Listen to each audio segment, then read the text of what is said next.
Bueno, pues delante de vosotras, vosotros y demás está Luis Escobar, y quiero presentarlo también, no sé si con detalle, lo voy a hacer así como de forma ampulosa. Es director de teatro, director de cine, actor, performer, transgresor queer, todo lo que queramos. Además de coach, además de muchas cosas, no te amilanes, pero sobre todo, quizá lo más interesante y quepa en un lugar que para mí designa seguramente un futuro importante en su labor, es su labor de investigador, que es quizá por lo que está hoy aquí. Podría haber venido a hacer un espectáculo, podría haber sido la causa, no fue el motivo, sino que lo que más parecía pertinente era que viniese a hablar de... Cuidado, no hay accidentes. Lo más interesante era venir a hablar de su trayectoria como investigador y documentalista, de hacer documento histórico y actual de lo que es el teatro underground, teatro radical, teatro que tanto es, no sé Ernesto, estoy mirando a la platea, no sé si Pau también, por edad estamos hablando, ocupó sobre todo 2 décadas finiseculares, fundamentales en nuestro país y en muchos territorios del occidente, y sobre todo donde se debatía toda una construcción de sociedad, de ideología y de posicionamiento a esos lugares no admisibles, ¿no? Del transformismo, de la radicalidad, de lo queer, de la homosexualidad y todo lo que conlleva, ¿no? Quizá él va a hablar más extensamente de todo esto, quisiera presentarlo, y esa es su labor, ¿no? Recoger todo eso como documento. Tenéis documentos que podéis visitar también a lo largo de la sesión, y son flyers, son afiches, son carteles, son fotos vivenciales, porque él estaba inmerso en ese momento y la historia le da lugar para tener testimonio, que es quizá lo más interesante de las tesis. Cuando haces testimonio, has pasado por allí y puedes hablar en propiedad de lo que aquello fue y lo que tuvo sentido. Creo que también es interesante que a la altura en la que estamos, un espacio como la RESAC pueda abrir el marco del discurso a este nivel. Hablábamos también, curiosamente, yo en ese momento iba a ver esos espectáculos radicales a las salas más... a las salas, por muchas zonas de Madrid, pero eran salas siempre más allá de lo nocturno, empezaban cuando se podía y eran un ritual ebrio en todos los sentidos, ¿no? Tanto de los que se producían en escena como los que estábamos abajo. Había una conversación llena de ebriedad, ¿no? Yo lo comparo seguramente con lo que no vivimos de la radicalidad de la vanguardia paradójicamente, pero creo que fue un momento de vanguardia, por lo menos yo sentí que era un momento de vanguardia, de ruptura y de abrir unos marcos de discursos y diálogos creativos, artísticos para la sociedad. En ese momento seguramente la RESAC no hubiera admitido este discurso, estoy hablando de los años 90, hubiera sido impropio para muchos discursos que se hubieran abierto en RESAC en ese momento. Los tiempos cambian y yo creo que también el elefante que convive en este espacio también sabe andar y va acompasado, pero teniendo en cuenta esa transgresión y transformación. Os podéis saludar, Carlos, no pasa nada. Esa radicalidad y ese espacio de discurso de diálogo. No quiero abundar más, creo que es suficiente, pero sobre todo es un placer que estés aquí, Luis. Sobre todo agradecemos el regalo que nos haces con los libros que dejaremos en biblioteca y sobre todo la traída de tu historia, ¿no? Que vas compilando hormiguita a hormiguita, paso a paso, pero que al final es un vestigio para la historia, y sobre todo tu tesis, que espero que defiendas a un futuro próximo y podamos asistir y tenerla publicada y leerla, que es lo que tendrá sentido. Pues todo tuyo. Yo ya me callo. Gracias por venir. Bueno, pues... Un aplauso. Ya sabéis, no quiero ser obvio, pero el aplauso es el alimento del artista y yo no quiero engordar, ¿eh? Ya me ha costado ponerme el pantalón. No, muchas gracias. Bueno, antes de nada, yo es que en mis presentaciones cualquier taller, cualquier cosa, hay una cosa que hago muy al inicio, que es preguntar a la audiencia cómo nos tratamos, si de usted o de tú. Yo creo que aquí vuelvo un poco, pero yo quiero mantener un poco este protocolo y entiendo que a lo mejor, no sé, que queráis que nos tratemos directamente de tú, porque no estoy en cualquier sitio, estoy en toda una señora Resa y estoy, me siento, quiero decir, me siento en familia, entonces fenomenal. Pero bueno, es que este detalle también tiene un sentido, el comenzar ya preguntando una cosa, y es que me gustaría que esto, más que una charla en la que uno se sienta, luego me siento, y empiezas ahí a pasar pantallas, bueno, creo que me gustaría hacer algo un poquito más dinámico dentro de... He traído esta maleta que está llena de pelucas, tacones... No, es falso. Son tres expectativas y luego frustran, que eso es lo peor. Bueno, pero es mover las emociones. Bueno, ya serían todos medio terroristas. Ahí han venido los libros. No, pero quiero decir que lo que sí quiero transmitir desde el momento cero es que, por favor, me podéis interrumpir en cualquier momento, no es interrupción. Con cualquier cosa que se os ocurra decir, no solo preguntar, que también, claro, pero añadir, objetar, negar, no lo sé, no estuvisteis allí, no podéis negar nada, pero bueno, en cualquier caso, de verdad que no tengáis ningún problema en si algo, o estoy contando algo y no se entiende suficientemente bien, porque yo hay cosas que las estoy por entendidas, y claro, como me decía David, y me cuesta, tengo que entender que no solo no pudisteis, por un tema cronológico, formar parte de aquello, en el sentido de este tipo de espectáculo, que no estabais, directamente, no éramos ni proyecto, no conocíais ni el contexto y tal. Entonces, también yo tengo que hacer un ejercicio de verdad de autoubicación para eso, para entender que, si bien sé, lo hablábamos antes, que estoy ante personas con quienes directamente tengo muchísimo en común, aunque seamos generaciones distintas, y vamos a entendernos perfectamente, pero claro, venimos de lugares, es el espacio-tiempo, y esto ocurre. Entonces voy a intentar que también que se pueda entender a qué me refiero. Habrá cosas que parezcan obvias, pero habría que vivirlo en aquel momento, ¿no? Entonces, por eso, lo primero de todo, que es eso, que deciros que de tú, hablar en cualquier momento, poder decir lo que sea. Por supuesto, David me va a apoyar también para cualquier cosa que yo esté explicando y que él pueda añadir. Sí, porque lo sé, bueno, tú sabes muchísimo. Entonces voy a estar encantado. Y desde luego, desde ya, gracias por estar aquí. No sé si estáis obligados, pero bueno, en cualquier caso, a mí me pagan lo mismo. Bueno, a propósito de esto, cuando David tuvo la amabilidad de convocarme para proponerme esto, no fue exactamente así. Yo llevaba mucho tiempo, se me ocurre esto, ¿cuándo podemos hacer? ¿Te parece que y tal? Pero bueno, como un día coincidimos en un sitio y le vi y dije, pillín, pues no es un tema de chantaje. Bueno, sí lo es. Entonces, en definitiva, al final me llamó y me dijo, oye, pues hagamos esto, una conferencia, 2 horas, este tema. Digo, muy bien.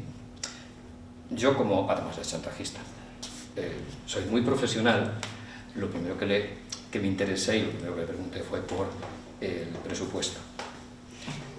Entonces, claro, cuando me comentó el presupuesto que había, o si había o no presupuesto, dije, bueno, 2 horas, 30 minutitos de charla divertida y 2 horas de una conferencia. Entonces, ¿eso qué pretendo? Pasar un rato entretenido, contaros, sobre todo marcaros unas ideas muy concretas, que sería la semillita, que sería estupendo que os quedase ahí y que si hay una escucha mínimamente activa, luego a lo mejor a alguna le pueda hacer investigar un poquito más, preguntar, hacer, experimentar, sería fantástico, para mí sería fantástico, pero sobre todo es haceros entender qué tipo de espectáculo hubo en un momento dado, muy en los márgenes, tratado como fue tratado, en qué condiciones y qué supuso. Y lo más importante de todo, que es lo que desarrolla un poco al final, es en qué momento estamos hoy, que es necesario, chicas, que estéis ahí, con esa misma actitud. Eso creo que al final va a ser lo que... Y tuve la oportunidad el otro día de venir a ver uno de vuestros montajes, muchas gracias por avisarme, y me resultó muy emocionante por lo que tuve oportunidad de ver, más allá de que cuando luego salí, pues, hombre, tienes un poco la deformación profesional de pensar, bueno, aquí hubiera hecho, aquí hubiera puesto, aquí hubiera...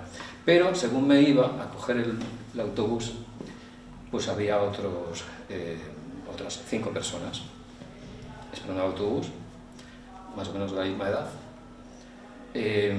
más o menos fachas, más o menos hablando de fútbol y otras cosas, y entonces dije, qué milagro acabo de presenciar, ha sido maravilloso y qué bueno estos chiques. Y me fui contentísimo, ya estaba contento, pero bueno, también aclarar que esas 2 horas de charla no, a la pantalla, amor. Ah, vale. No en esta dirección. Muy bien. Porque más o menos ¿se puede ser más o menos? Más que menos, supongo. Bueno, que se está grabando. Preferí no pensar mucho, pero lo que dice suficiente, fue suficiente. Ya sabéis todo, ya habéis visto todo. Bien. Entonces, o sea que ya digo, no os preocupéis por lo de las 2 horas. En cualquier caso, dure lo que dure esta conferencia, los últimos 20 minutos voy a poner algún tema musical. Ay, sí. No sé, se me ocurre el bolero, a ver, algo. Y voy a estar inmóvil. Va a ser mi parte de performance de la charla, ojo por ojo. Que ayer lo mata. Entonces, no, en serio. Voy a intentar hacer una introducción de 1 hora y media y luego otra media hora de despedida. Bien, la escena alternativa como dispositivo queer, ¿verdad? Un título bastante largo.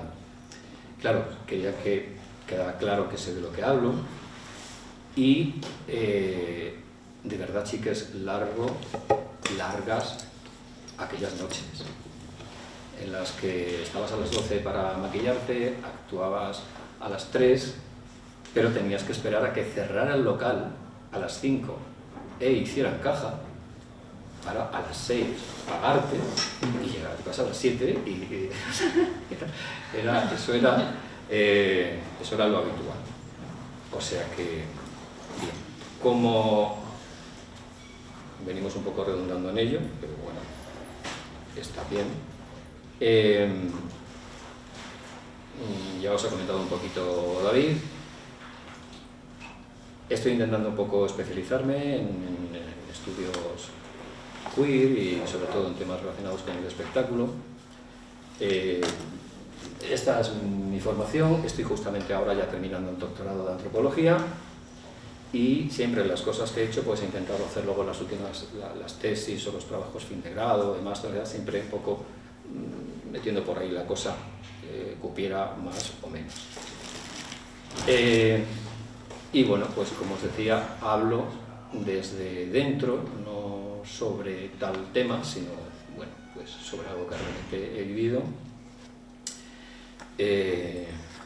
Luis, pero durante mucho tiempo no se me ha conocido siquiera como Luis, sino directamente como Diosa, que no podía tener otro nombre, claro. Verdaderamente, y luego lo explicaré, tiene un porqué el nombre. No me puse yo ese nombre artístico, no lo decidí yo, no es que te miras al espejo y dices, ¿cómo me puedo yo llamar? No. Y durante muchos años formé parte del dúo Diosa y Malicia, con el que aprendí muchísimo porque trabajamos, vamos a hablar ahora de lo que fue ese circuito principalmente de los 90, porque yo en los 80, esto lo tengo que aclarar, yo en los 80 ya me travestía, por supuesto. ¿Cuántos años tenías? Yo tengo ahora 60, entonces... muy bien. Entonces, en los 90 tenía 20 y tantos y en los 80, 10 y tantos. Digamos que en los 70 también me travestí. Tengo fotos. O sea, desde que tengo uso de razón he cogido algo. Fíjate que más que el hecho de travestirme, de vestirme de mujer, que también, por supuesto, pero yo creo que lo que me afectaba era el glam. Yo lo que necesitaba era ponerme cosas. Luego los New Romantics. Pero quiero decir, no era tanto me quiero vestir de mujer o tengo dudas sobre mi género, o no, era tengo que pintarme con rotuladores la cara, salga como salga, y si no sale, pues no sale, ya saldrá. Y ponerme todo tipo de cosas encima, cosas, es ropa y es objetos y es todo.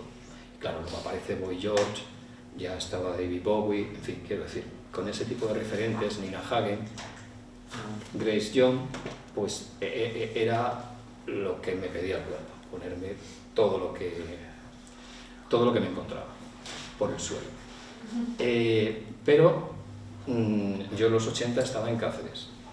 La movida la viví en diferido, porque sí es cierto que siempre se habla de la movida madrileña, pero hay que hablar de lo que fue en Galicia Vigo, Valencia, Sevilla, modernas había en todos los sitios. Y yo incluso estando en Cáceres también había una moderna. Durante los 80 intenté ese moderneo sacarlo, pero realmente era un sitio especialmente cerrado para ello. Por ejemplo, en los 80, en Cáceres capital, había un grupo, La Botica, con K, que hacía tras cabaret o neo cabaret. La Botica, con K. Se entra en internet y tiene que aparecer el material, y estamos hablando de gente ya de los 80. Pero mis miras, mi padre era de aquí de Madrid, yo venía con muchísima frecuencia, siempre fue Madrid. Porque en los 80 había gente muy interesante. Hay un nombre que os quiero mencionar, que era más performance que otra cosa, la Cigarrera Cósmica. La Cigarrera Cósmica, no sé si alguno... Fue un personaje muy alternativo. Yo creo que debió nacer un poco al socaire de Boy George, porque era un poco esa puesta en escena femenina, pero andrógina y tal. Como personaje, digamos, un poco estrafalario, ¿no? Pero en los 80, aquí el cabaret, aquí en Madrid me refiero, me consta, porque luego lo que sí he tenido la oportunidad durante todos los 90 es, y creo que haberlo hablado también con David, es organizar muchas cenas en mi casa, invitando a gente muy interesante, y esas cenas esas sí que eran masterclass, con Raúl Sender, con José L. Román, con mucha gente, Paco Clavel, gente del underground, que me hablaba, conozco a Las Veneno, a Loles León, a gente que estaba haciendo ya en los 80 cabaret, un cabaret muy canalla, quizá todavía muy impregnado del concepto de cabaret más anterior, con esa inercia de la picardía, que mezcla un poco la revista y tal, pero desde luego los 80, que es cuando además inician Diabéticas Aceleradas, que fueron justamente quienes, también un poco de la mano de Pedro Almodóvar, tuvieron la oportunidad de tener esa proyección que llegaron a tener, que la verdad sea dicha que luego tampoco tuvieron la oportunidad de tener mucha. Bajo mi estudio, vamos a decirlo así, es porque sus espectáculos, que yo he ido a infinidad de ellos, funcionaban donde funcionaban, no funcionaban en televisión, funcionaban en el contexto. Eso es una realidad, le pasó también a José Globil, le pasó también, se lo llevaron a televisión y fue un fracaso. No, es que... Claro, sin embargo, estados en escena y eran impactados. Claro, es que eso, hubo un programa en los 90, en Canal Sur, donde se llevaba, lo estaba organizando Vampirella, Paloma Aznar, una periodista, pero también es una movedora cultural tremenda y directora de cine, hizo un cortometraje muy interesante, muy divertido, también con la participación de drags y tal. Y por ejemplo allí se llevaban Psicosis, no sé si fueron los Lobbies, me suena que sí, en fin, pero una cosa que se comprobaba era que este tipo de espectáculos claramente estaban desubicados. No funcionaban, no se entendían, no funcionaban, ojo, no es que ellos no funcionaran, o es que no se podía crear la energía que es necesaria y sobre todo la auténtica, que era la que hacía que ese tipo de espectáculos funcionara como funcionaba en los locales que funcionaban, que no solamente eran locales gays, ni muchísimo menos, estaban en todo tipo de locales, porque había una demanda muy grande, pero en televisión perdían, porque estaban basados muy en el trash. Entonces tú de pronto ese tipo de estética en televisión no era comprendida, en fin, no funcionaba. En los 90, por ejemplo, Diosa y Malicia tuvimos bastante oportunidad de hacer televisión, hicimos muchísima televisión, pero sobre todo hicimos muchísima entrevista, que es distinto, porque ya no es tu espectáculo que tiene que haber un contexto en el que entras, en el que se llega a un punto, en el que mantienes a la gente, en el que ahora hago una canción, luego sigo con un monólogo, un diálogo, en fin, vas moviendo las energías de una manera, sino es cómo resuelves en una entrevista personas que tenemos capacidad de improvisación, que tienes una gracia, que tienes ya de antemano ya una imagen que resulta interesante. A veces la imagen también te puede opacar, porque la imagen tiene un poder tremendo y eso nos ha ocurrido y bueno, yo lo he vivido y lo he sufrido, el que mi imagen, habiendo presentado libros, habiendo hecho una serie de cosas, pero al final todo se quedaba en una imagen. Yo he hecho un monólogo de hora y media en un teatro, con cambios de vestuario, cambios de... y luego me han venido a saludar y me han dicho que qué guapa. Entonces, dices, sí, lo sé, pero... También. Pero hora y media hablando y la gente riéndose. No, o sea, guapa sales, o glamurosa, o espectacular, pero la imagen luego se cae enseguida. No es un espectáculo, no sepas estar encima de un escenario, no sepas utilizar un diseño de luces, no sepas transmitir, no llegues a la gente, pues la imagen es lo que es. Pero los artistas que jugamos con la imagen sabemos que esto es un riesgo que nos abre una serie de puertas, pero también te cierra puertas. Pero bueno, vayamos por parte porque si no, al final sí van a ser 2 horas. Bueno, para que veáis que hablábamos del trash, no, esto no es trash, esto es fashion, esto es elegancia, porque a veces había que vender también este espectro amplio, ¿no? Y bueno, Diosa y Malicia, la verdad, funcionamos bastante bien, yo creo que porque jugamos una fórmula que en teatro supongo que será el primer día, ¿no? Que es la de payaso tonto, payaso listo, pero lo que hacíamos era intercambiar, o sea, no era siempre una la lista y otra la tonta, sino que la que iba de lista, obviamente que era yo, pues al final se rompía ese personaje y se veía que en realidad era peor y más torpe y más paleta y más todo, pero ese tipo de personaje que todos tenemos referentes, ¿no? A mí, por ejemplo, una de mis influencias en cabaret ha sido Nacha Guevara, y Nacha Guevara en sus espectáculos siempre solía dividir los espectáculos en dos partes, una súper trascendental con letras con mucha emoción, con letras reivindicativas, políticas, pero había otra parte humorística en la que también había reivindicación política, por supuesto, de hecho, sobre todo, pero lo hacía desde un personaje que creaba bueno, pues una especie de cantante lírica muy estirada, que odiaba a los comunistas y que todo ese tipo de personaje así, que luego lo puedes encontrar principalmente en villanas de Disney, y todo esto han sido mi referente. Pero a mí lo que me gustaba no era esta imagen que muchas veces se ha tenido de la drag queen, sobre todo cuando tienes un físico que te lo puedes un poco permitir, porque siempre, por ejemplo, la drag gordita siempre va a ser humor, siempre lo vas a llevar al humor. Si no eres gordita pero eres muy fea, pues también se lleva al humor. Pero si eres perfecta, pues entonces, y yo no me parecía suficiente. Yo lo que pretendía era ser ridícula, ser patética. La palabra es patética. A mí me gustaba ser patética y ser la diva hundida, operada, vieja, fracasada. Es que me parecía maravilloso. Son las que yo veo en las películas, me parecen absolutamente maravillosas. Y histéricas. Ese tipo de diva pues es la que hacía, con momentos en los que mezclábamos un humor muy friki.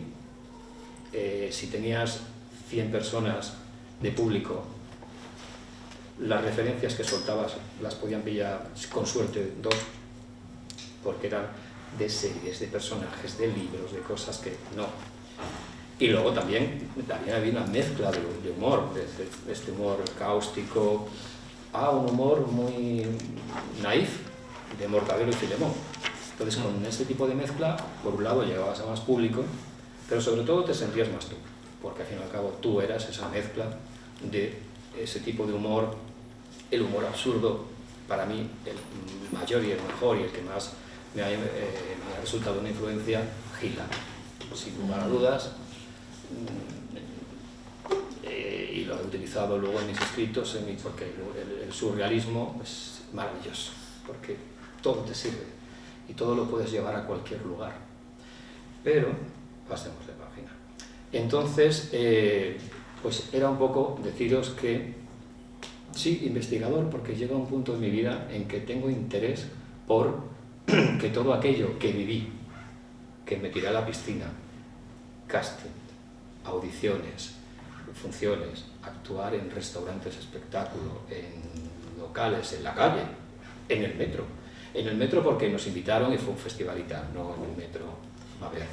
Pero sí que actuamos en el metro. No, en serio, quiero decir, cualquier lugar, porque luego efectivamente hubo un momento en el que este tipo de espectáculos pues era muy requerido. Había también una parcela que era la privada, de fiestas de empresa y fiestas privadas, y como en el caso de Dios en Malicia éramos muy finas, sobre todo comparadas con algunas compañeras que eran muy burras, entonces eran súper divertidas, pero claro, generalmente quienes se permiten este tipo de fiestas es gente muy estirada, desde luego con pasta. Entonces tienen unos invitados, imaginaos qué tipo de invitados, en La Moraleja, en aquellos chalets de 4 plantas, y a lo mejor alguien que llegue allí imprevisible y diga cualquier cosa, pues los puede dejar. Entonces, si llevas a alguien que lo dice, pero lo dice con unas eses y con una vocalización y con una, pues, es shock, lo ha dicho.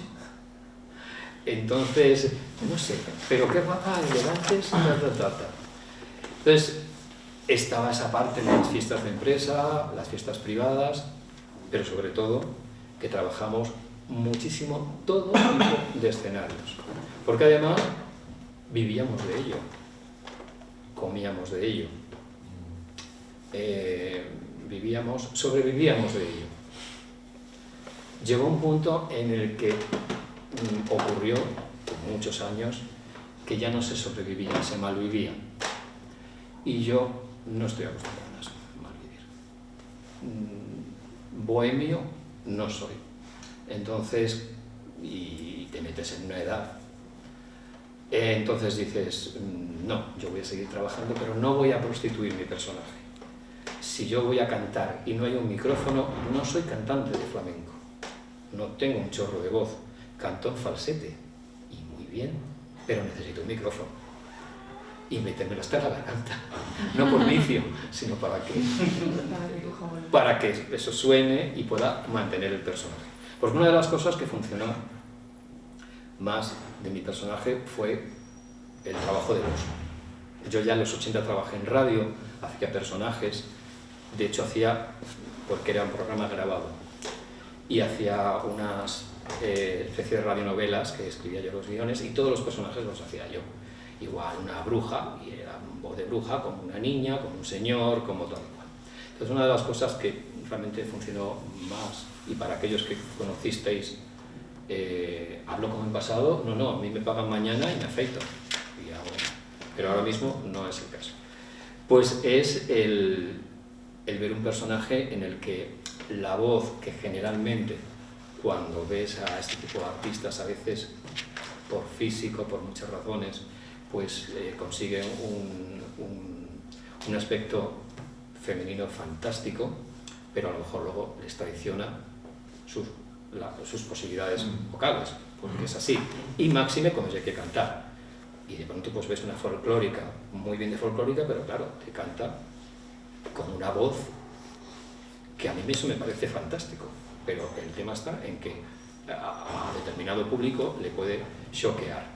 En mi caso, como cantaba en falsete, y si no cantaba en falsete, determinado tipo de canciones las susurraba, pues de hecho corrió el rumor de que era una actriz que se hacía pasar por hombre que hacía de drag. Y que era la mujer del señor gordo, que claramente era un drag queen. Entonces, sí, claro, ese tipo de cosas es fantástico, porque no las desmientes, porque lo interesante es que se diga todo eso. Otros decían, no, es un tío, pero que se ha operado la voz. Bueno, todo. Hubo de todo, pero lo bueno, claro, siempre es que hablen de ti. Entonces, es eso. El poder ahora hablar de lo que vi, de lo que viví, desde luego, de lo que viví, de lo que me contaron, de todo lo que hubo, y pudiendo ahora ponerle palabras, terminología, conceptuarlo de alguna forma, porque entonces yo me limité sencillamente a vivirlo. Ya digo que yo estaba muy al tanto de los Clark Kidd de Nueva York, en los años 90, y yo decía, que yo sí Clark Kidd. Y bueno, a lo mejor no había internet, y de hecho no lo mejor es que no lo había, pero siempre había revistas, había programas de la 2, rarunos, que te metían algo súper alternativo. Entonces yo intentaba sacar por todos los lados toda la máxima información, con lo fácil o con lo accesible que es ahora. Por eso yo además os animo a que lo hagáis, porque ahora investigando, entrando, dedicándole un tiempo, se puede conseguir muchísima información que entonces era muy difícil. Quiero saber sobre Quentin Crisp, pero es que no es que entro a un sitio y ya me dicen todo, ya, no, tengo que ir a por libros, pero tengo que ir a Madrid, pero tengo que buscar, tengo que pedir al extranjero, tengo a alguien que... Era muy difícil hacerte con algo de Divine, de del otro, en fin, os podía decir una serie de nombres. Entonces, ahora sí es así. Y ahora tengo esta oportunidad de poder recuperar todo aquello y a la mirada de investigador, otro sosiego, otra forma de entender las cosas, y sobre todo el manejar la información que me da mi formación, tanto en pedagogía como en filosofía, como en antropología, me hace entender las cosas, todo ya me cuadra. todo ya me funciona. Claro, si hubiera sabido esto antes, pues tampoco hubiera pasado nada, igual no hubiera conseguido nada, pero ahora entiendo muchas cosas mucho mejor y la verdad es que me congratulo de lo que viví, de lo que hice, a lo que me atreví, porque me llamaban, me proponían cualquier cosa y yo no sabía decir no. Recuerdo que en una ocasión, esto fue en el 94, perdón, en el 93. En el 93, diciembre del 93, Eva Calleja era coreógrafa de Fangoria. De hecho, yo comienzo en el 91 en Madrid con Alaska, con Fangoria, a hacer cosas. Y Eva Calleja, pues, hermana de Pedro Calleja, el periodista Pedro Calleja, pues movía muchas cosas de la noche y tal. Y me llamó y me dijo, mira, yo es que estoy moviendo ahora peleas en barro. Y de chicas. De chicas me dan un tortazo. Unas chicas que me daban un tortazo y me acuerdo. Dice, y se me ha caído una y necesito una. ¿Te apuntas? Digo, pues, pero, por supuesto. En la sala Revolver. No sé si sigue abierta. La sala Revolver. La Princesa. Más arriba de Princesa. ¿Cómo se llama la calle? Está en la calle Galileo. En la calle Galileo. La calle Galileo. Justo enfrente del Centro Cultural Galileo, bueno, la sala de abajo. Sí. Era una sala que era un antro, o sea. Era una sala escalones muy grande porque se hacían nunca conciertos. pasó nada. Claro, ahí se hacían básicamente conciertos de rock y bueno, conciertos de pop y todo. De hecho, ahí también actué con un grupo de música que tuve. Pero bueno, eso fue posterior. Y ahí me llamaron para en el puente de la Constitución, me acuerdo de ahora, de diciembre del 93. Con y la dije, buenísima, ¿no? digo, por supuesto que voy. Entonces me super maquillé. Hay fotos de Eduardo Rivadenedeu, que es un fotógrafo de los 90 que ha fotografiado, porque era el director de fotografía de la revista Cero. Entonces ha fotografiado a lo más grande de España y de fuera de España. Y es amigo, fue el primero que me hizo fotos en el 91 de Diosa. Fotos oficiales para prensa o lo que surgiera. Y esta anécdota está bien, que os cuente hasta qué punto nos tirábamos a la piscina con cualquier cosa. Y nunca mejor dicho tirarse a la piscina, porque aquello que se hacía en el escenario era una piscina, era una especie de piscina que se hacía como con una tela, con barro, con agua. Yo cuando llegué dije, bueno, pero lo toqué y todo y dije, pero esto es el suelo. Si te caes al suelo. Y lo peor no es que te caías, y de hecho te caías, y te dabas con el suelo. Es que el barro y el agua estaba helado. Bueno, pues nada, yo recuerdo perfectamente que un modelito que tenía, que era una especie como de rollo Tarzán, de leopardo, con rabo, y top, en fin, peluca con una cinta y tal. Salí fantástica. Cuando me tocó con la chica que me tocó, me dijo, tú no te preocupes porque estas peleas están todas amañadas. Se sabe quién gana, quién pierde, con quién luego da y quién da. O sea, es una coreografía. Y tú pierdes en cuanto salgas. Digo, vale. Me pagan, pero pierdo. Pero...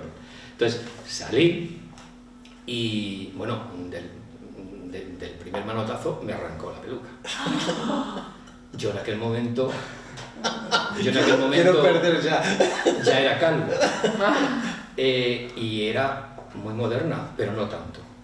Entonces cogí el barro y le puse barro por la cara para que no se me conociera y por la cabeza. Digo, bueno, ya. Y ya de las siguientes ya me hizo, bueno, terminé, me dolía todo, me pegó un palizón coreografiado, pero como yo la coreografía no la conocía, porque yo estaba ahí sustituyendo a alguien, pues bueno.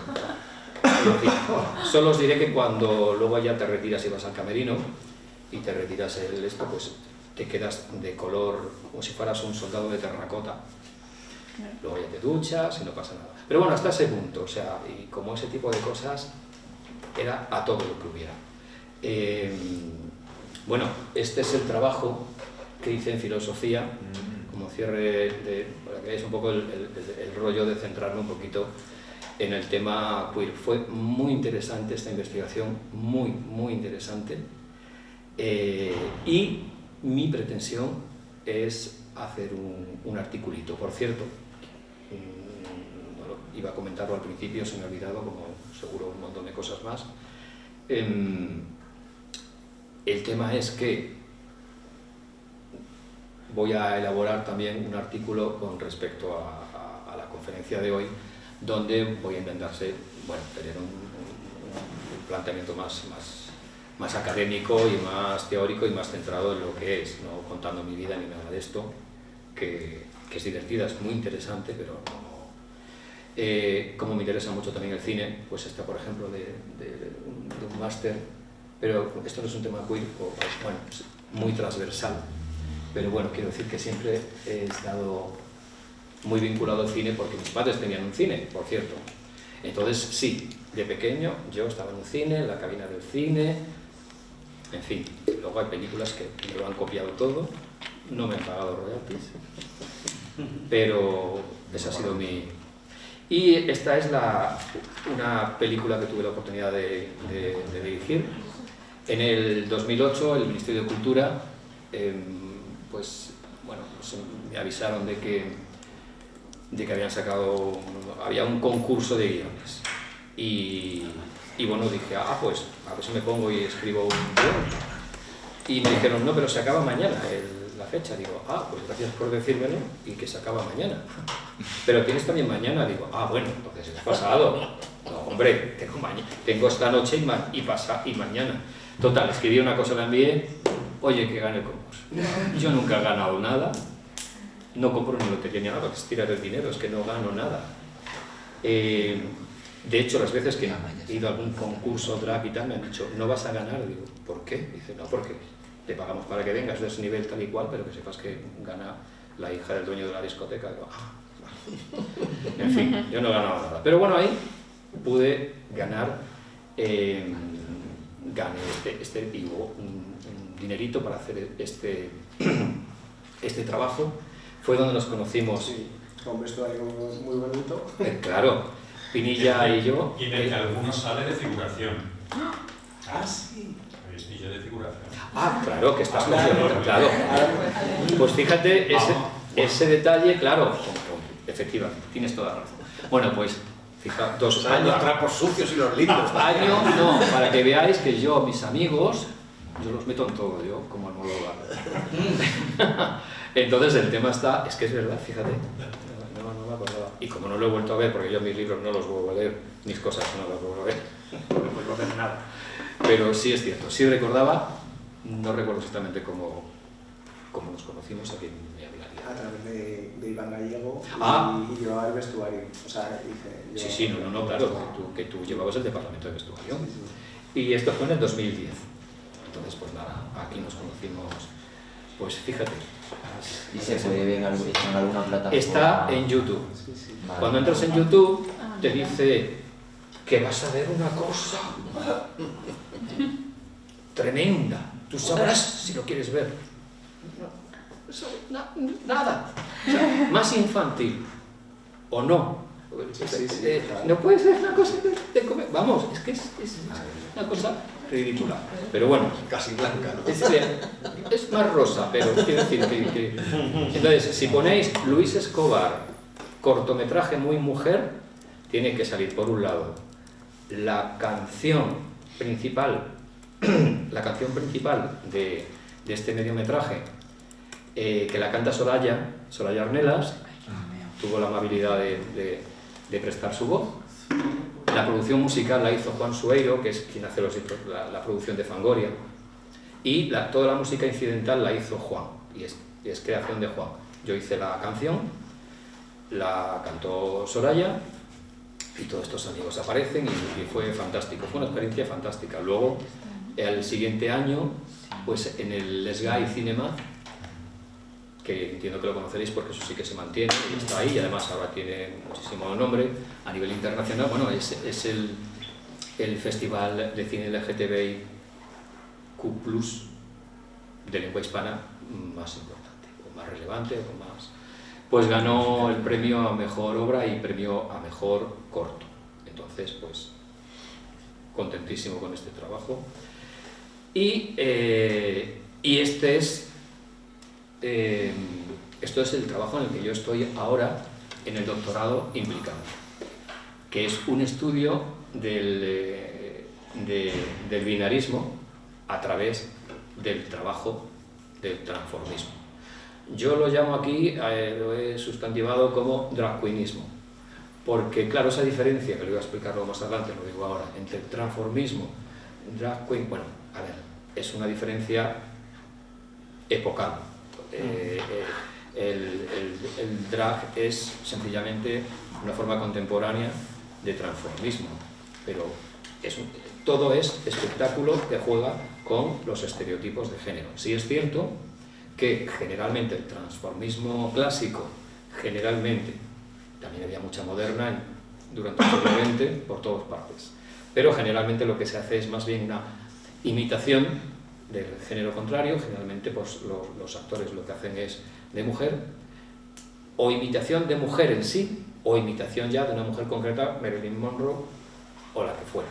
Y el drag juega más a romper ese binarismo y esa dinámica, y entonces sí que algunas, otras siguen haciendo lo mismo, pero con el pelo azul, con el pelo verde, y es transformismo.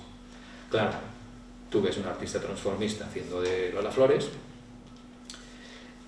pues dices, pues es transformismo antiguo, pues no, es lo mismo, ubicado en el sitio que sea. Es una cosa que nos ocurría a principios de los 90. Claro, yo desde que empiezo a hacer cabaret lo hago travestido. Sí es cierto que travestido, pero durante el espectáculo, de los primeros espectáculos hasta que ya cierro el personaje de diosa y todo lo que hago lo hago como diosa, durante el espectáculo, y ahí hay fotografías, yo hacía diferentes personajes y podía hacer de pronto, como era el caso, un número de Juanito Valderrama. Hay una canción de Juanito Valderrama, se llama Mi Primera Comunión, que se la dedica a su hija. Y entonces, pues yo salía vestido de flamenco, claro, con la cara maquillada, pero de flamenco, con el sombrero de cordobés, iba a decir de copa, ¿no? Cordobés, todo. Y mi hija, que era Alicia, vestida de comunión, más grande que yo, y entonces era muy divertido. Pero comento esto de la diferencia entre lo que era el drag, cabaret, transformistas, porque a principios de los años 90, cuando yo quiero actuar aquí en las salas de Madrid y pido un micrófono en las salas más modernas y tal, no te daban un micrófono, porque decían que eso era de transformistas antiguos, querían que hicieras playback. No, pero yo soy muy moderna. Dice, no, tú si pides un micrófono no eres moderna. ¿Me vas a decir a mí si soy moderna? Entonces, ¿qué tuve que hacer? Ir a un estudio de grabación y grabarme, porque yo es que yo tengo que contar por qué hago esto, tal. Porque a todo esto, no lo he dicho, yo trabajo como diosa desde el año 91, pero en el 92 lo que creo es el dúo Redentoras Humilladas. Redentoras Humilladas éramos 2, luego fuimos 3, llegamos a ser 4, volvimos a ser 2. Pero Redentoras Humilladas hacíamos ese trash cabaret como los I Love Yous, como Diabéticas Aceleradas, y yo quería contar por qué salíamos de monjas, pero luego nos convertíamos en Rafael Acarrá o en Maciel o lo que fuera. Entonces tuve que grabar todo eso en un estudio y grabarlo con la voz, con vocoder, entonces afectada, para que se me oyera rápida y cómica y todo esto, porque no me daban un micrófono y no podía gritarlo, porque no, ya perdías un poco entre otras cosas porque eran locales donde gritar no servía de nada porque todo el mundo estaba gritando más que tú. Entonces hasta ese punto fue. Este es el trabajo con el que llevo trabajando ya 3 años y que en principio, en teoría, en el próximo curso ya presento la tesis. Y ya podrán llamarme la doctora Queen. Bien, bueno, aquí esto lo voy a pasar porque si no, entonces ya van a ser 3 horas y el caché se tiene que duplicar. El caché se va a tener que duplicar, sí o sí. Entonces yo aquí lo que explicaba claramente lo del drag queenismo, que os lo he dicho, yo lo utilizo en mi trabajo, drag queenismo como drag queenismo, o sea, lo haga quien lo haga y cualquier tipo de trabajo relacionado yo tengo que centrarlo en drag queenismo. Quien lo practica lo puede practicar quien quiera porque no está condicionado a nada, ni al sexo, ni a la orientación, ni a nada de nada. Esto que dice, uy, es chica, no puede ser drag. Perdona. Esa es tu opinión. Pues tú coges a un perro y le travestes y es drag. O sea que... Tiene más drag que Sara Montiel. Evidentemente. O sea que Sara Montiel, fantástica amiga que en su momento tuvo la gran gentileza de presentarme el libro que os voy a... que he dicho que es un regalo para todos, que pone Curso de Glamour, pues he traído ejemplares para que todos os podáis llevar un libro. Pues ese libro tuve en el año 2006, tuve la oportunidad de presentarlo sentado así, aquí Alaska y aquí Sara Montiel. Wow. Es como un pico, es un pico de mi trabajo, un pico. Sara Montiel y Alaska presentando conmigo el libro. Y Sara era una mujer maravillosa, súper inteligente, súper educadísima. Recuerdo ese día yo estaba, de hecho, enferma, porque estaba grabando El Comisario, una serie que hubo, El Comisario, y yo tenía ahí un personaje fijo discontinuo, y tenía como 5 días de grabación. Y fue en invierno, fue en noviembre, la editorial me propuso hacerlo el 23, que es mi cumpleaños, y yo dije, no, quiero presentarlo el 20. Pero el 23 es tu cumpleaños, digo, no, el 20. Quiero que la tele salga el 20. Entonces... ¿Qué año es esto? 2006. Y... bueno, ahora lo hubiera hecho con muchísima más razón. Pero ya entonces dije, no, prefiero el 20. Y el tema es que, muy rápidamente, que en la serie esta, que era noviembre, pues se estaba grabando en exteriores. Se suponía que era la casa de campo, que no era la casa de campo, era en otro lugar, pero bueno, lo llamaba la dehesa de las Perdices. Por supuesto, yo era prostituta. ¿Qué iba a ser? Y me daban una paliza. ¿Qué me iban a hacer? Y claro, es que la paliza era que todo el rato por el suelo mojado del campo, lloviendo. Yo cuando llegué y llovía dije, qué bien, porque un día más que me pagan, porque no vamos a hacer nada. No, se trabaja lloviendo. Pues nada, lloviendo. Claro, me resfrié, entonces yo fui a la presentación en tal estado de fiebre y de todo, que recuerdo, porque hay fotos, que estaba Sara y Alaska. No recuerdo mucho más. Pero sí recuerdo un detalle que os va a decir mucho de lo que fue esa señora que veréis en televisión, de cosas grabadas de televisión, por supuesto sus películas y todo. Vino una de las petardas que venía con el libro para firmar y incluso, solo porque es que ella estaba aquí, yo, Alaska, Iván Pirela también estaba, tengo que mencionarla, que hizo el programa.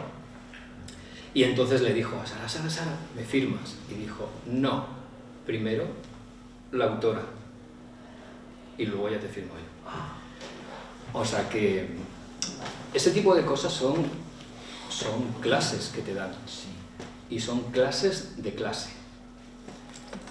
Y se tiene la oportunidad cuando tienes esa oportunidad que te da la vida de vivir eso.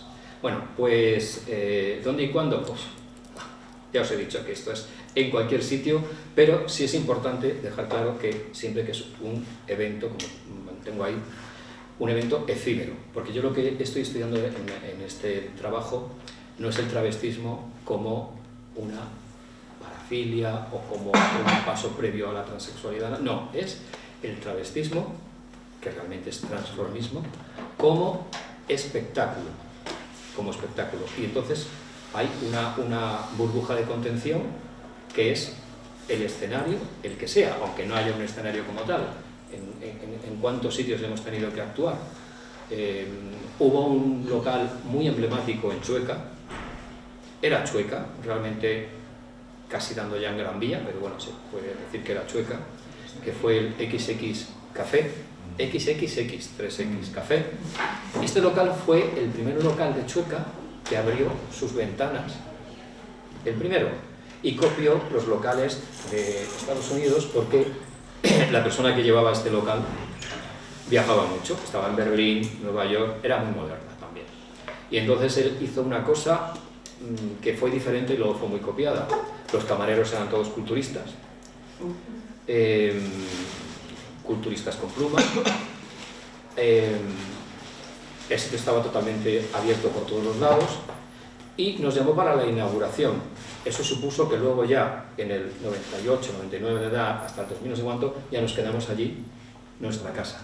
Y además, no era un local de actuaciones, solo actuábamos Dios en Valencia. De hecho, iban otros artistas para que me programes otro día. No sé, aquí no se programa, es Dios en Valencia.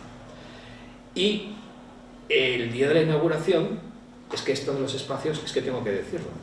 El local tenía como un pollete para separar la zona de la barra de las mesas de sentarse a tomar un café o un té. Pues como un polletito, como así, talga.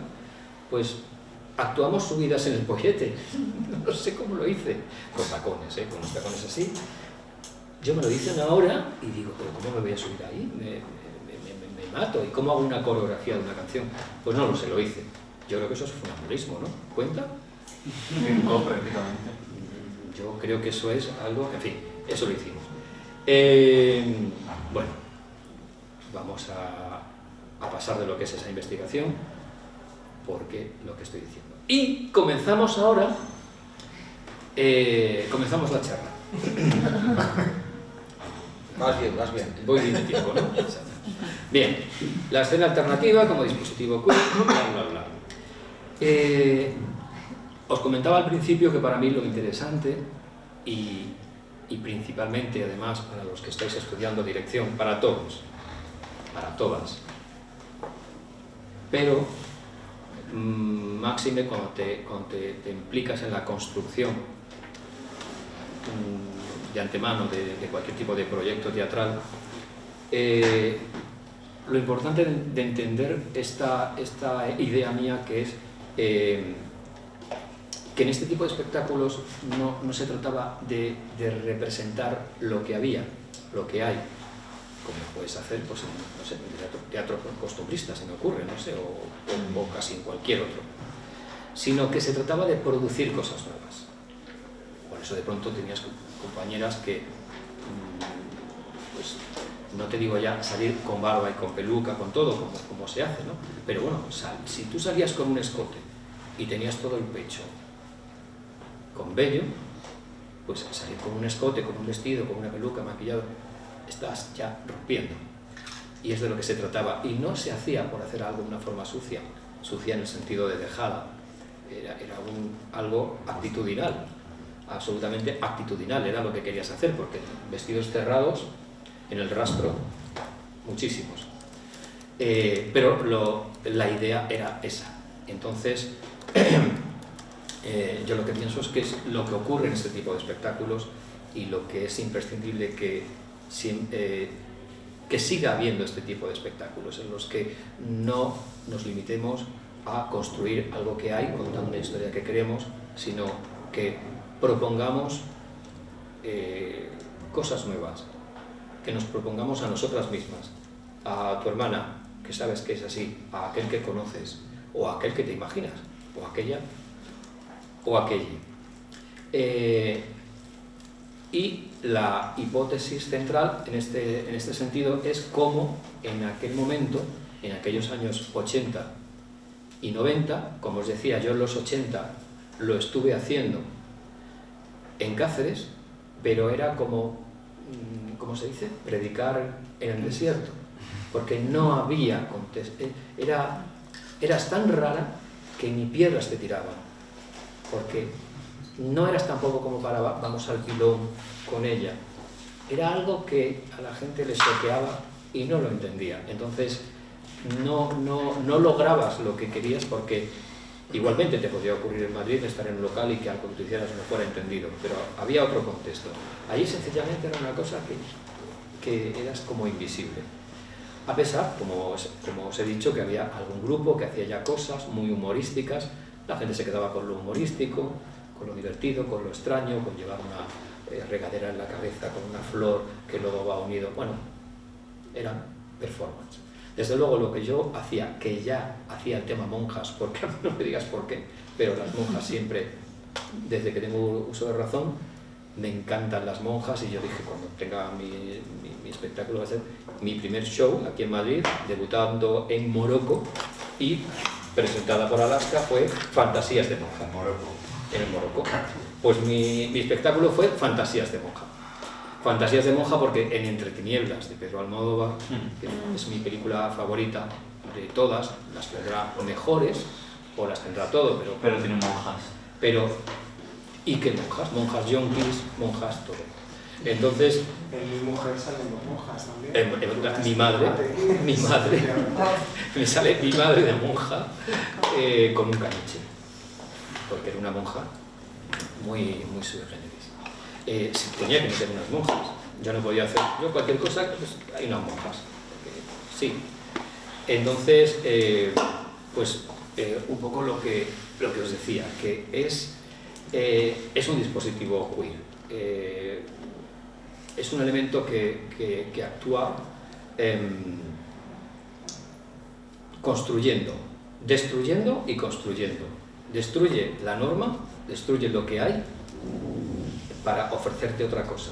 Y esa cosa puede no tener ni pies ni cabeza, pero bueno, lo puede tener para ti y para la otra sí, y para el otro también. Yo aquí tengo un par de preguntas para que aquello que decía al principio de que hubiera algún poquito de interacción lo hubiera. Son casi retóricas, ya lo sé, pero bueno, es un poco saber qué pensáis vosotras que estáis, uso el vosotras como genérico porque siempre el vosotros, pues ¿cómo pensáis que una práctica escénica, teatral, en qué momento se convierte en queer? Porque no es solamente porque metas un travesti. Travestis hay en muchas comedias costumbristas y de hecho es de lo que trata mi trabajo sobre, por ejemplo, el tema de la dictadura, que se metía, era queer, pero en realidad el mensaje era un mensaje satanizante de lo queer. Lo que pasa es que, bueno, lo que no sabían era que sí, lo estás demonizando, pero le estás dando un lugar. Y estás diciendo que eso existe, que es lo interesante y es lo importante. A las cosas ponerles un nombre y a las cosas no negarlo, una realidad. Entonces, no sé cómo lo veis vosotras o si estáis ya de por sí implicadas en algún proyecto de este tipo, porque a mí me daría una alegría saber que hay esta nueva generación que ya está. Yo ya pude ver el otro día, o sea, quiero decir, es una cosa que me consta, por eso digo que en realidad era casi más que he metido la pregunta como algo retórico, porque lo que os decía, y voy a ir un poquito más deprisa, lo importante es esa posibilidad que tenemos cuando tú estás construyendo algo, y vosotras que dirigís, es vuestro caso, sois Dios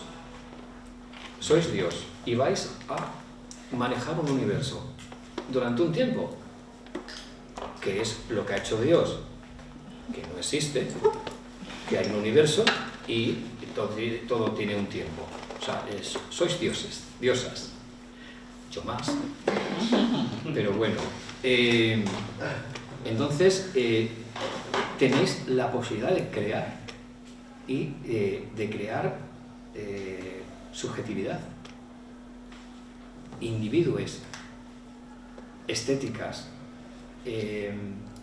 tenéis la posibilidad de justamente romper lo establecido, porque lo establecido es un discurso, es una creación de otro que también se ha sentido Dios y ha dicho, bueno, pues yo impongo el binarismo, porque a mí me interesa, porque si hay un binarismo y yo estoy de este lado, que es el que maneja el poder, pues te puedo oprimir.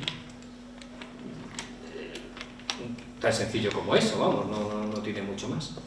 Entonces, por eso yo digo que ahí existe un dispositivo queer.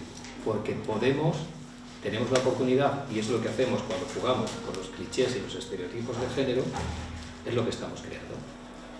Entonces esta escena a la que me refería, el neocabaret, transformismo, que luego al final todo es lo mismo, lo que pasa es que claro, en el cabaret tienes que tener... Hay transformistas que su espectáculo supone salir e improvisar, en el cabaret tienes unos números montados, hay otra estructura, hay una serie de diferencias técnicas, pero que luego, al igual que ocurría, que os comentaba, con el transformismo y el drag queenismo, pues, ¿qué hacíamos Diosa y Malicia? Hacíamos cabaret. Lo que pasa es que hacíamos cabaret, intentábamos, cuando íbamos a un local, aunque tuvieran solo 4 luces, decíamos, vale, 4 luces, pero pequeñito diseño de luces, de las 4 luces que haya. Si hay 4 luces y hay 2 sillas, no, están allí, no, hay 2 sillas, yo las he visto allí. Se utilizan 2 sillas, se utiliza lo que haya y construyes algo. Y bueno, aquí hago este pequeño conteo de cómo, sobre todo al final, lo que proyectas, tú tienes tu público, estás trabajando por la diversidad, estás aclarando que hay una diferencia que tú formas parte de ella. Y lo que estás haciendo también es, en el caso del cabaret, es aprendiendo muchísimo y todo a la vez. ¿Por qué? Porque tú eres el guionista, tú eres el artista. Tienes que memorizar unos guiones, pero tienes que aprender a improvisar, a interactuar con el público, a construir el pequeño atrecho, o la escenografía que fuera, a maquillarte, muchas veces a hacerte el vestuario, no digo exactamente a coserlo, pero bueno, a buscarlo, a mezclarlo, a inventarlo. Entonces son tantas disciplinas las que hay que manejar para hacer cabaret, que de verdad yo en conversaciones cuando el cabaret se menosprecia y no se entiende el valor que supone salir con un montaje de estas características, toda la preproducción que tiene y todo lo que supone que has hecho tú. Cuando digo tú, puedes tratarse de 3 personas del grupo que sea, o a lo mejor dentro de un espectáculo en el que hay diferentes artistas, sí, efectivamente eres tú solo el que llevas tu propio show. Pero quiero decir, es una disciplina polifacética absoluta en la que se mezcla, pues eso, todo lo que a lo mejor en un montaje teatral pues necesitas varios departamentos, te lo haces todo. Y bueno, hablamos de la hipótesis del queer, pero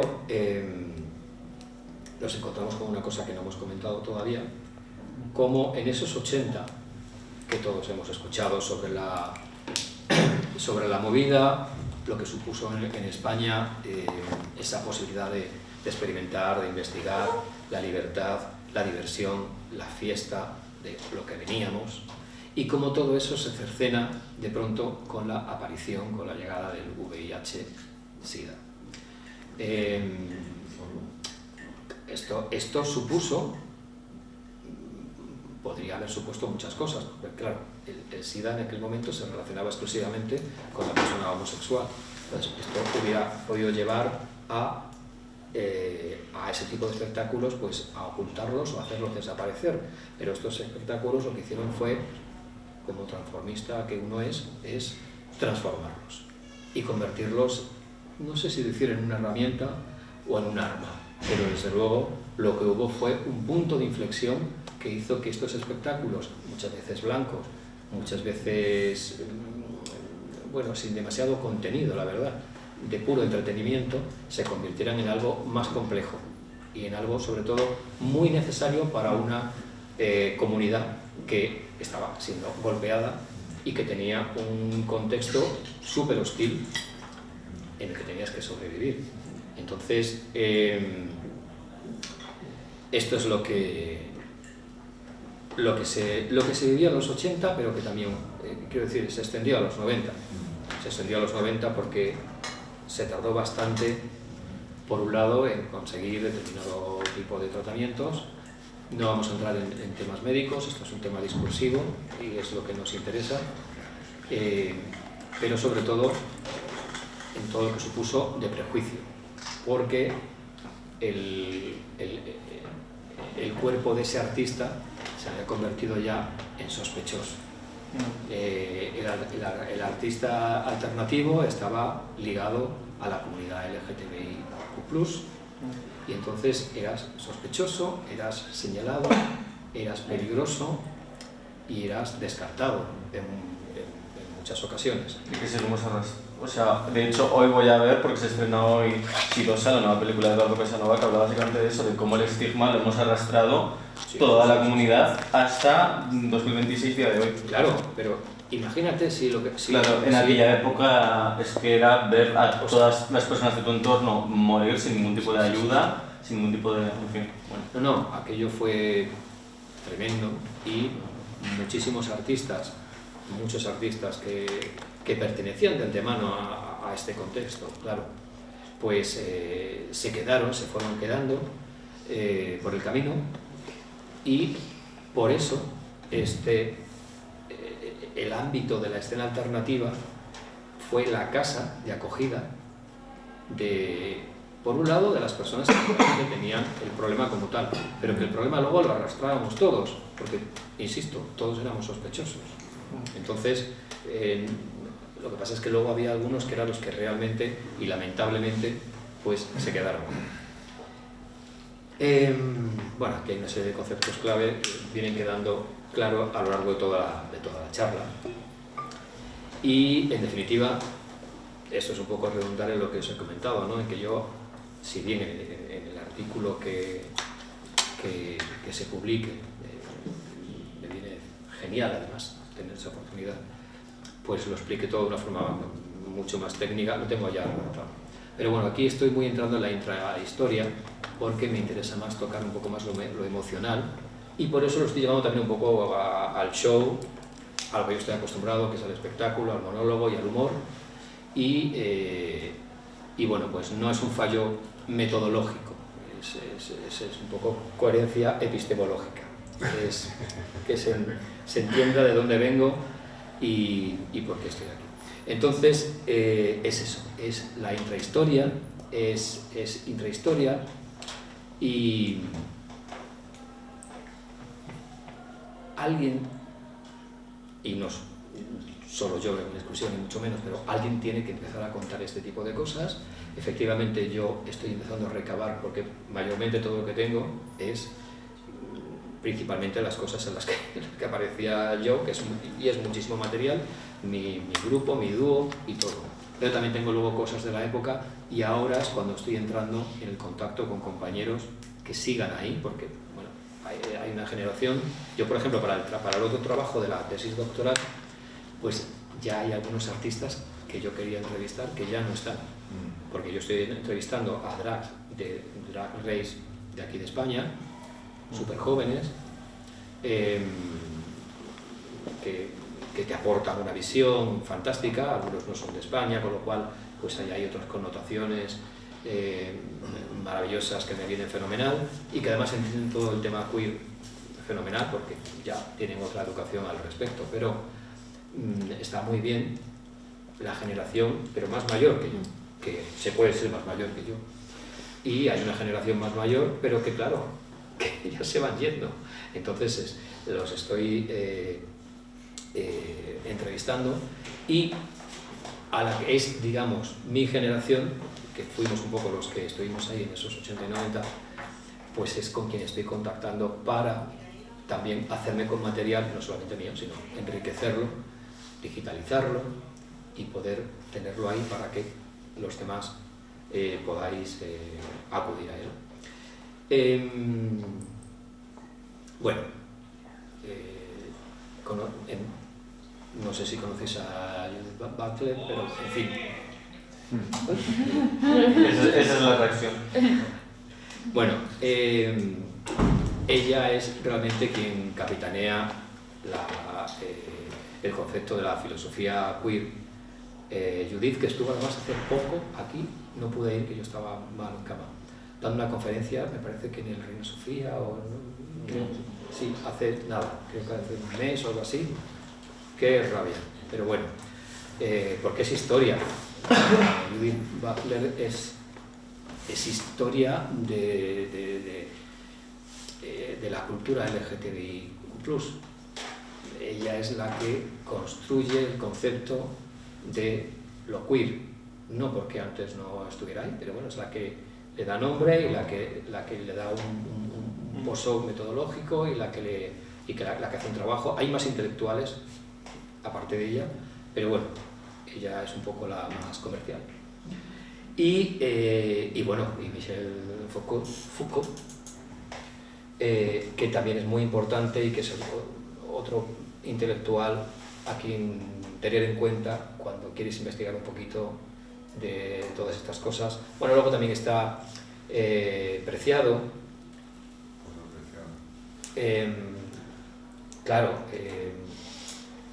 Bowlby, Preciado, lo que nos dice es que ya el laboratorio no solamente sería el escenario en el que podemos, es que tú mismo, tu cuerpo es lo que puedes convertir en un laboratorio y experimentar, porque en definitiva lo que nos dicen estas filósofas es que hay un mecanismo social, el cis-heteropatriarcado, que construye las cosas de una manera hacia su interés, y entonces pues te dice lo que puede ser, lo que no puede ser, cómo tiene que ser, quién está dentro, y entonces eso es con lo que no hay por qué estar de acuerdo.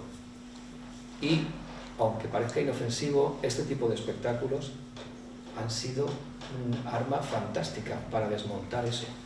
Y por eso decía lo de crear subjetividades, para decir, no, porque mírame, si yo estoy aquí y estoy haciendo esto y estoy viviendo y además tengo una narrativa más fuerte que la tuya, más interesante. Entonces, la propuesta, los dispositivos queer, y me estoy repitiendo un poco. Sí, os he hablado, en definitiva, porque a veces me adelanto y ya os comento algunas cosas sobre cosas que luego tenía pensado hablar, la estética que utilizamos, y como os he dicho antes, ¿no? La diferencia, no habéis comentado al principio, ¿qué diferencias entre el transformismo y el dragquinismo? Pues nada, es lo mismo. Cuando dicen, no, es que todas somos travestis, bueno, yo no es que esté en desacuerdo, yo no utilizo nunca el término, porque yo desde mi lugar creo que lo que estaría es intoxicando mi información. Porque objetivamente, y aunque queramos dignificar la expresión travesti, que yo la he utilizado 1000 veces, pero objetivamente es otra cosa. Lo que pasa es que, bueno, cuando tú no estás en un contexto determinado, bueno, pues utilizas travesti y además no lo estás haciendo peyorativamente, que es lo importante, que nuestro colectivo no lo hace peyorativamente. Pero, verdaderamente y objetivamente, el travestismo como tal no es el transformismo. El transformismo es otra cosa, el artista drag. Podemos utilizar travestismo, yo en conversaciones coloquiales lo utilizo, pero en mis trabajos no. Y si lo utilizo es para aclarar por qué no. Porque es una cuestión más de identidad. O sea, lo asocias más a una cuestión de identidad que a una cuestión espectacular. Es que, a ver, en realidad si lo despojas, porque travestirse, claro, cambiarse de vestuario, vale, pero es que arrastra otras connotaciones. Y de hecho, propios colectivos de personas transexuales, principalmente de lo que es la mujer transexual, lo entienden como una primera fase de travestirse, aparte de que luego hay personas hombres heteros que se travisten por filias sexuales, en fin, quiero decir, se va muy de las manos el tema travesti. Y generalmente cuando se ha dicho peyorativamente travesti, no se estaba diciendo a un artista, generalmente era a personas personas que han sufrido muchísimas, personas transexuales. Eso es un Entonces, término despectivo, peyorativo, dices. claro, no, Totalmente. claro, es que de eso es, si Claro, lo que ha claro. ocurrido es lo que ocurre con otras cosas, que el colectivo, bueno, pues dice, vale, muy bien, pues... Toda la familia travestorro. claro, o sea, Sí, sí. en definitiva, se trata de que tú puedes coger cualquier cosa y decir, Pedro Sánchez, y dices, vale, pues ahora yo me apropio Sí, sí, sí. y ahora voy a hacer yo, La apropiación. bueno, de acuerdo, la apropiación estoy totalmente de acuerdo, pero si al final empezamos a deformar todo, cuando además ya tenemos conceptos para trabajar,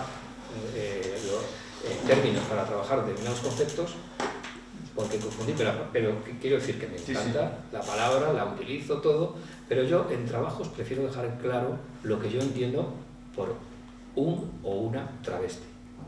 Y creo que el artista se traviste y se transforma.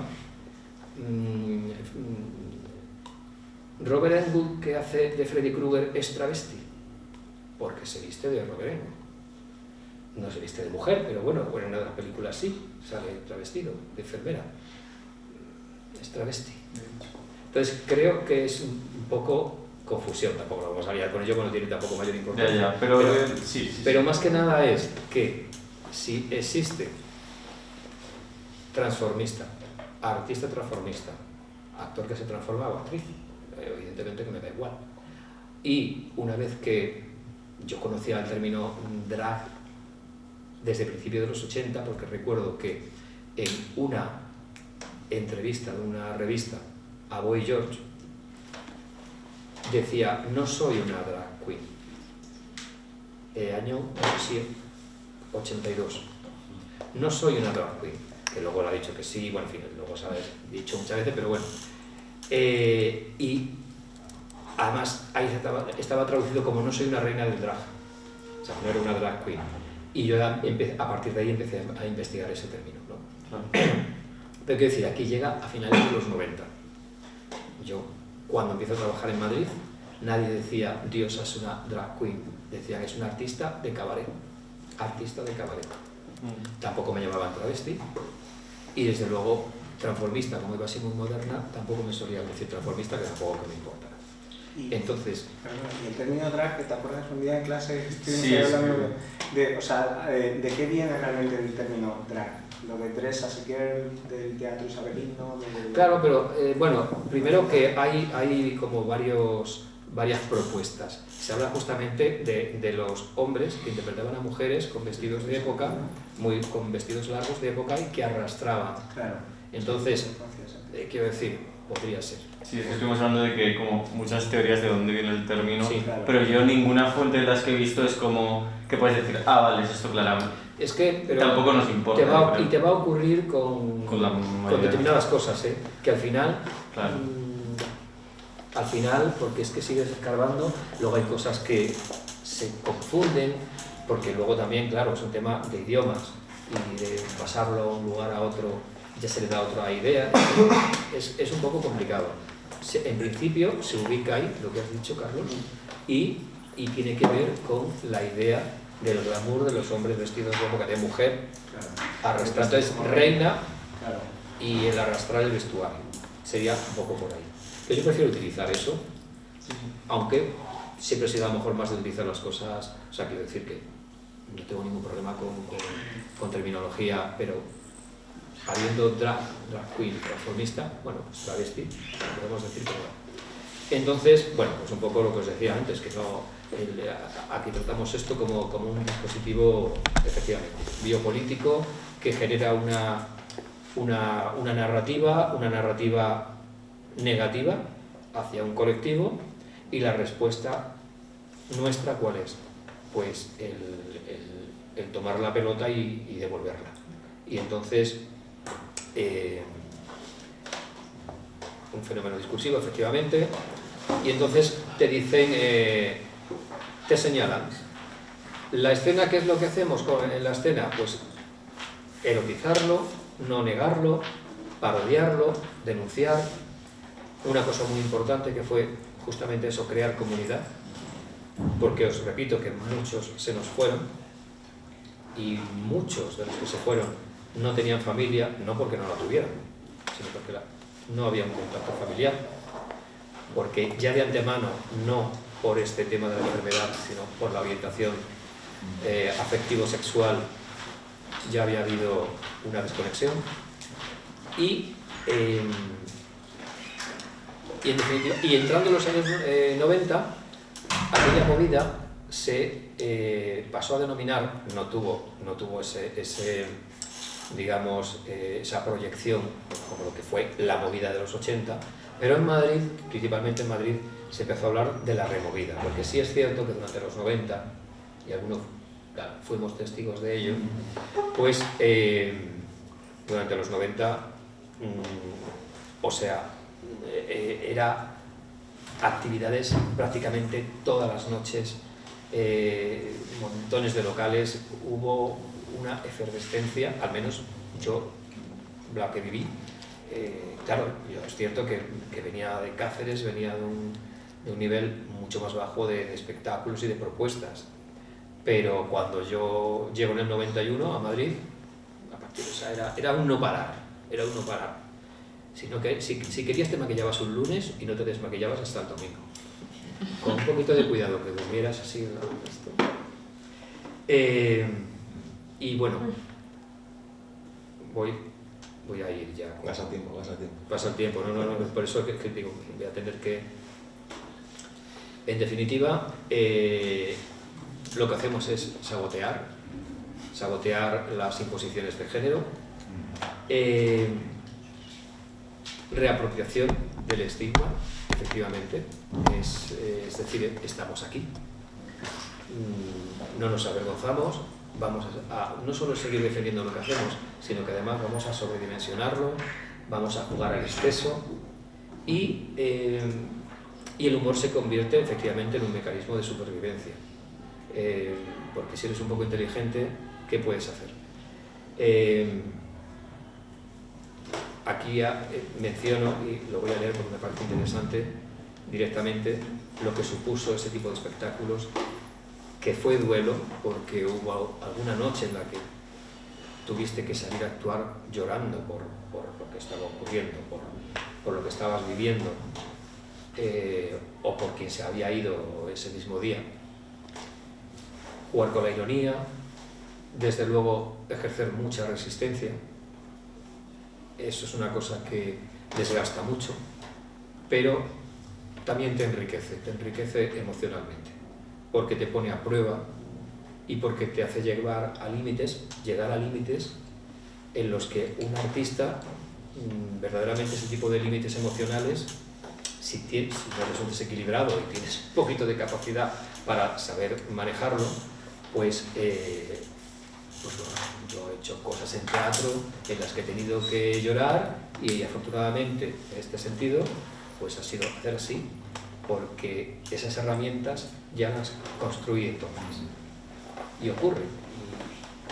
Por ejemplo, pongo ese ejemplo, ¿no? Es política porque estás justamente eso, desintegrando una imposición, y sobre todo se trataba de ser solidarios. Estamos ya terminando, porque veo que hay hambre. En fin, reírse del estigma efectivamente no lo elimina, pero lo importante es que lo desmonta y lo importante es que lo afrontáramos, eso sobre todo. Y hacer habitable una situación de muchísimo estrés. Hoy tenías trabajo, no sabías si lo ibas a tener mañana. Hoy te decían tres actuaciones y luego era solo una. Te decían 50.000 pesetas y luego te daban 15.000. Esto era constante. Y no podías hacer nada, no ibas a ir travestido a la policía. Mira que no me han pagado. Caballero. No, o sea, realmente fue estar sujetos a un absoluto tercermundismo técnico, porque muchas veces tenías que trabajar en condiciones muy absurdas y era lo que había. Por supuesto no había camerinos, en alguna ocasión podía haberlo. Cambiarte en cualquier sitio, de cualquier manera, los escenarios, improvisarlos, los medios técnicos, ya digo, en ocasiones no haber micrófono, estropearse, o si cantabas no haber altavoces de referencia para poderte escuchar, no por nada. En fin, pero decías, pues, pero voy a seguir haciéndolo, voy a seguir en este circuito, voy a seguir planteando mi propuesta y comer de ello, que es lo que hicimos muchos, afortunadamente. Sobre Dios y Malicia ya os he hablado. Yo comienzo como diosa, creo Redentoras Humilladas. En el 94 pasamos a Diosa y Malicia, que estuvimos incluso un tiempo anunciándonos Diosa y Malicia, Redentoras Humilladas, para que la gente nos relacionara con esas que llevaban ya varios años trabajando. Y luego hubo un momento en el que tuve que crear Didi Escobar, porque yo seguía haciendo monólogos o comencé a publicar libros, hacía algunas cosas al margen del dúo. Y claro, cuando me anunciaba con unos monólogos, la gente pensaba, se han separado Diosa y Malicia, pues yo tenía una gala, las iba a llamar, no las llamo porque se han separado. Claro, nos empezó a perjudicar que yo trabajara anunciado como diosa. Tenía su lógica. Entonces creé Didi Escobar, que era diosa, para poder hacer cosas como Didi Escobar, cosas unipersonales que yo necesitaba y quería, y mantenernos como Diosa y Malicia. Os decía que lo de Diosa no lo elegí. Yo en el 91, que comencé a hacer cosas de diseño para Fangoria, firmaba como Diosa, con 2 S, que eran las siglas de Diseños Intergalácticos Organizados Estupendamente Sociedad Anónima. No era un nombre de travesti, no era un nombre de drag, pero como fui a Morocco, primero a Estela, y luego ese año 91, claro, estaba Estela, durante ese verano era Estela y otros locales, pero con respecto a Alaska ya estaba en Estela, y luego abrió en octubre Morocco. Y claro, yo empecé ya a ir montado y tal, y entonces el tema está en que me tenía que poner un nombre. Pero es que ya me llamaban Diosa. Claro, me llamaban Diosa de chico, de Luis, o se referían a Luis Diosa, porque yo salía en los fanzines de ellos, tal igual, que no eran como Diosa. Entonces es que dije, pero que me voy a poner un nombre si ya me llaman Diosa. Con lo cual no elegí como tal el nombre. Y cuando me preguntaban ya en entrevistas, ¿por qué te llamas Diosa? Yo no decía lo de diseños, ¿no? Yo decía, pues sí, es un acrónimo, es Drag Intergaláctica Orbital Super Sideral y Astral. Y se lo creían. Así que me voy a contar todo el rollo de Calderón. Es por esto, todo muy galáctico. Bueno, ya he hablado demasiado de mí, con lo cual todo esto.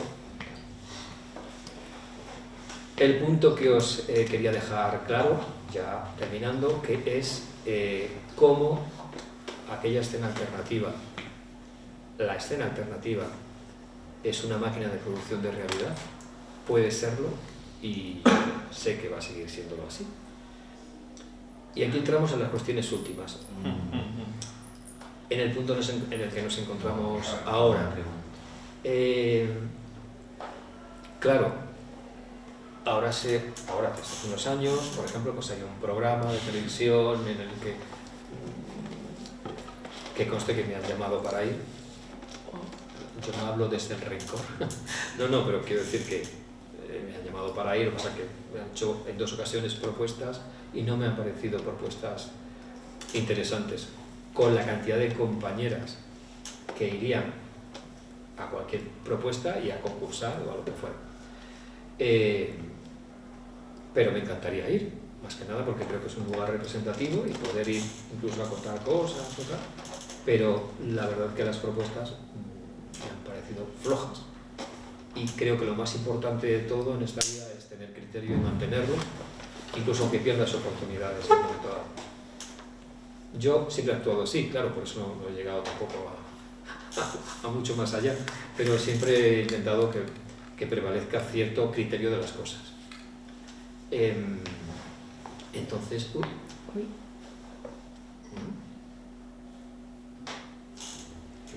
Con que le simplemente a PowerPoint igual ya pasa. Sí, dale fuera. Eso es. No puede ser, claro, te está conectado. Entonces, ¿con qué nos encontramos ahora mismo? Pues con que a la gente le encantan, están invitadas en todos los sitios. Personalmente creo que es un poco engañoso todo, porque verdaderamente sigue habiendo mucho prejuicio y a veces se quiere a las artistas drag, yo ya lo viví, a cuarto y mitad. O sea, en esta fiesta vamos a tener 7 drag queens. Y hay otra evolución de la que no he hablado, porque es que ya digo, hay tantos puntos que todos darían lugar para una charla, que es el tema de Internet, ¿no? De cómo la presencia, este tipo de presencias en Internet es otro tipo de presencias, que puede ser muy política. De hecho, hay algunas artistas, y yo las he entrevistado para mi trabajo, que tienen una presencia bastante política, de denuncia, y muy vinculadas a lo queer, obviamente. Pero la idea es esa, ¿no? Si este tipo de cosas están irremediablemente vinculadas a lo underground, a lo alternativo, porque si le despojas de eso, es que en realidad se convierte en otra cosa, que no es otra cosa ni peor, ni nada, pero lo interesante de los que hacemos esto es algo que se pierde en el momento en que lo normalizas. Si en los 70 aparece el punk, y luego en los 80, los 90, tú haces un desfile de modas y metes a las modelos, salen con diseños super fashion punk, pero eso no es el punk. Van disfrazadas, vamos a decirlo así, tampoco lo digo peyorativamente, y me encanta esa moda, pero hay que discernir entre lo que tuvo un sentido y por qué fue y lo que conlleva, y que ahora puede haber también un chico, una chica punk, y eso verlo en las pasarelas, por ejemplo, ¿no? Entonces eso es un poco lo que creo que al final pasa con todo esto. Yo lo que os diría para terminar es algo muy importante, y es que estábamos hablando de todo lo que ocurrió en los 80, los 90, pero pensemos en lo que está ocurriendo ahora. Y ahora vuelve a hacer falta esa actitud. Primero es una actitud. Si no se tiene la actitud, da igual, porque da igual todo. Los circuitos se crean, se generan, van a aparecer sí o sí las oportunidades, pero lo que tiene que haber es la actitud, y tiene que haber los cuerpos, las mentes y los corazones. Y eso lo había en los 80, lo había en los 90 y lo hay ahora. Pero ahora además es que tiene que haberlo, porque, lo que hablábamos antes, todo es cíclico y estamos volviendo a un momento reaccionario, a un momento agresivo, violento, que necesita de nuevo de la guerrilla travesti, vamos a decirlo así. Entonces, posicionamiento. Efectivamente. Da igual que sea de donde sea, pero posicionamiento. Posicionamiento, actitud, no obsesionarse cuando se es joven y se es artista con el éxito en el sentido de los resultados, porque cuando tengáis la oportunidad de ser mayores os daréis cuenta de lo importante que es experimentar, disfrutar y hacer lo que uno quiere. Es un lujo absolutamente extraordinario, por absurdo que sea lo que se te pase por la cabeza, pero siempre vas a conectar con alguien y siempre vas a producir algo que es necesario, y ahora es necesario. Por eso yo, eso, para terminar, lo que os digo es necesario que os forméis, que estéis bien formados. La mayoría de los que estuvimos en aquel momento no tuvimos la oportunidad de formarnos, y nos formamos de otra manera, pero no de la forma adecuada y como ya hubiera yo deseado tener la oportunidad de estar aquí, por ejemplo, ¿no? Entonces, utilizad todo eso, toda esa información y esta formación excelente que estáis adquiriendo. No dejéis de ser vosotras y tiraos a la piscina. Sed raras y haced lo que se os pase por la cabeza, porque ahora es necesario que haya ese momento de libertad, es imprescindible.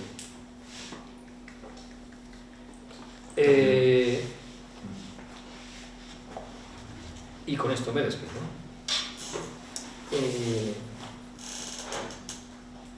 Insistir en que estamos en un ciclo en el que todo aquello, y para los que lo vivimos, es un poco escalofriante, se está repitiendo. Están viniendo unas olas que ya son otro tipo de mecánicas, ¿no? Imaginaos, por ejemplo, las personas trans en Estados Unidos. Si eso se extiende, en fin, quiero decir, hay que hacer fuerza. Si eres artista, no, y eres intérprete, director y todo lo que conlleva, no puedes limitarte a sencillamente representar lo que hay, porque si lo que hay es una mierda, pues no conduce demasiado a nada. Hay que armarse de lo que sea, de tacones, de pelucas, de lentejuelas. ¿No sabéis? Con plumas y con lentejuelas y con pelucones, todo lo que se puede hacer y todo lo que se puede decir, todo lo que se puede transgredir y todo lo que puedes romper. Gracias.